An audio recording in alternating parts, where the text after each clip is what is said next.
ជំរាបសួរបងប្អូនអរគ្នានេះគឺជាការរៀបរាប់លម្អិតនៃកម្មវិធីដំណើរកម្សាន្ត Isan Overland 2 ដែលប្រព្រឹត្តទៅរយៈពេល2 យប់ 3 ថ្ងៃ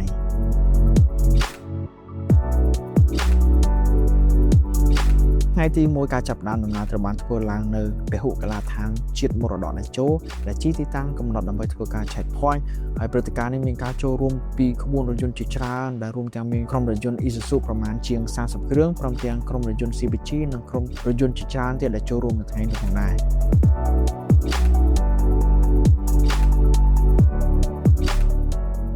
បន្ទាប់ពីយើងបានចេញដំណើរពីក្រុងភ្នំពេញអស់រយៈពេល74ម៉ោងក្បួនរថយន្តក៏បានមកដល់ទីតាំងខេត្តកោះចេះហើយក៏បានឈប់សម្រាកនៅឯវិមាន2ធ្នូដើម្បីទទួលទានអាហារថ្ងៃត្រង់ក៏ដូចជាថតរូបអនុស្សាវរីយ៍រួមគ្នាផងដែរហើយឃើញថាក្បួនរថយន្តទាំងអស់ត្រូវបានតម្រង់ជួរយ៉ាងមានរបៀបរៀបរយដើម្បីថតរូបឡងរួមគ្នាយ៉ាងស្រស់ស្អាតមួយមុននឹងបន្តដំណើរឆ្ពោះទៅកាន់ខេត្តមណ្ឌលគិរី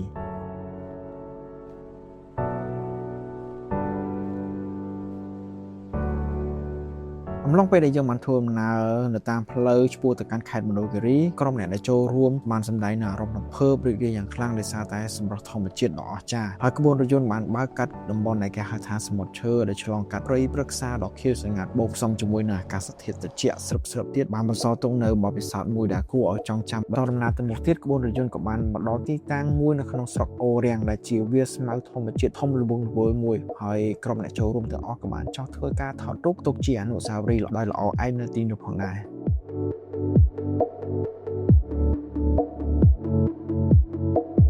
ហើយនៅយប់ថ្ងៃទី1នោះផងដែរពួកយើងក៏ដូចជាក្រុមរថយន្ត Isuzu ក៏បានធ្វើការស្នាក់នៅ Resort Mountain View ហើយបើនិយាយពីទេសភាពវិញគឺ rate ឲ្យ10 លើ 10 បងប្អូនដែលបង្ហាញពីភាពស្រស់ស្អាតនៃភូមិភាគឦសាន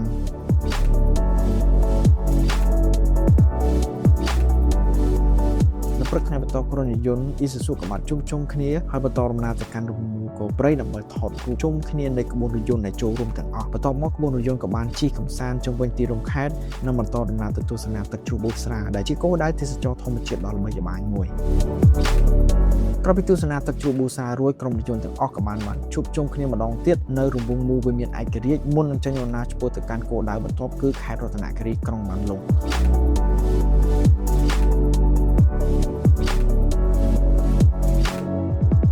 ក្បួនរថយន្តបានមកដល់ទីតាំងកំណត់វិរិយអគ្គិសនីអូជុំក្នុងក្រុងបានលុងខេត្តរតនគិរីក៏មានវត្តមានដ៏ខ្ពង់ខ្ពស់របស់ឯកឧត្តមអភិបាលខេត្តរតនគិរីអញ្ជើញចូលរួមស្វាគមន៍ផងដែរហើយព្រឹត្តិការណ៍នេះត្រូវបានរៀបចំឡើងយ៉ាងអធិកអធមដោយមានការសម្ដែងរបាំប្រពៃណីរបស់បងប្អូនជនជាតិភាគតិចដើម្បីបង្ហាញពីវប្បធម៌សម្បូរបែបនៃខេត្តរតនគិរី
នៅព្រឹកថ្ងៃទី3ដែលជាថ្ងៃចុងក្រោយរបស់យើងក្រុមរថយន្តទាំងអស់ក៏បានមកជួបជុំគ្នាថតរូបជាផ្លូវការនៅបឹងកន្សែងចំណែកឯក្បួនរថយន្ត Isuzu ក៏បានបន្តដំណើរទៅទស្សនាកម្សាន្តនៅបឹងយ៉ាឡោមដែលជាបឹងភ្នំភ្លើងដ៏ល្បីល្បាញមួយប្រចាំខេត្តផងដែរបន្ទាប់ពីបញ្ចប់ការទស្សនាដ៏សប្បាយរីករាយនៅបឹងយ៉ាឡោមហើយក្រុមរថយន្តទាំងអស់ក៏បានចេញដំណើរត្រឡប់មកកាន់ទីក្រុងភ្នំពេញនៅថ្ងៃនោះតែម្ដងហើយបញ្ចប់នៅដំណើរផ្សងព្រេង Isan Overland 2ប្រកបដោយភាពជោគជ័យនិងអនុស្សាវរីយ៍ដែលមិនអាចបំភ្លេចបាន